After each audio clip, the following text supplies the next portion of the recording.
Halo semuanya, perkenalkan nama saya Nursiti Koma, NPM 20220733, Prodi S1 Kebidanan, Fakultas Kesehatan, Universitas Jenderal Ahmad Yani, Yogyakarta. Baik, di sini saya akan menjelaskan tentang siklus menstruasi dan nanti saya akan menunjukkan bagan dari siklus menstruasi. Sebelum kita lanjut ke siklusnya, mari terlebih dahulu kita membahas apa sih pengertian dari siklus menstruasi.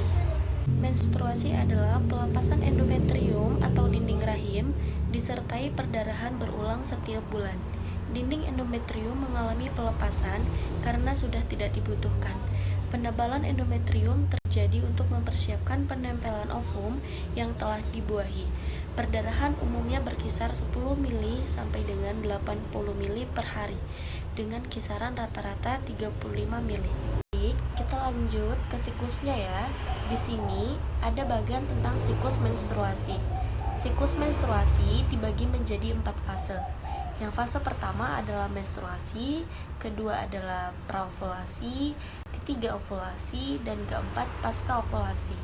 Lalu, dalam siklus menstruasi terdapat siklus ovum, hormon, dan siklus uterus. Yang pertama, kita masuk ke dalam fase menstruasi. Diawali dengan tidak dibuahinya sel ovum, kadar hormon progesteron pun ikut turun, sehingga menyebabkan peluruhan dinding rahim yang menyebabkan menstruasi.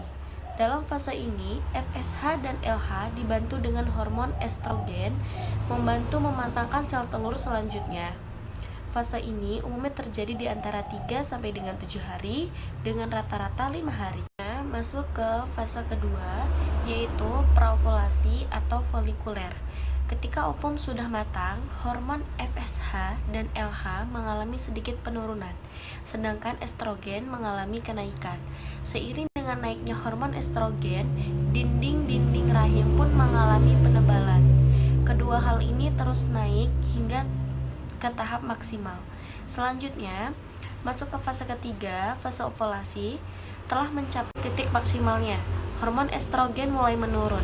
Pada fase ini terjadi lonjakan hormon LH dan FSH secara mendadak dan tinggi.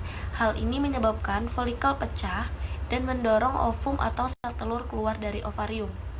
Pelepasan ini biasanya terjadi sekitar 16-32 jam setelah hormon LH dan FSH naik. Selanjutnya, fase terakhir yaitu pasca ovulasi.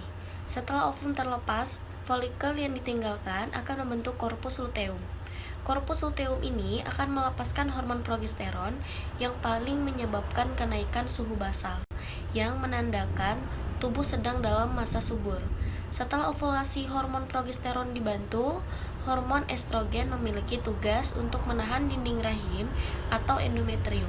Namun, lama-kelamaan, korpus luteum hancur dan tidak lagi memproduksi hormon progesteron. Hal ini menyebabkan endometrium mulai lemah dan terjadilah menstruasi selanjutnya. Baiklah, sekian yang bisa saya sampaikan. Kurang lebihnya saya mohon maaf. Semoga bermanfaat. Saya akhiri.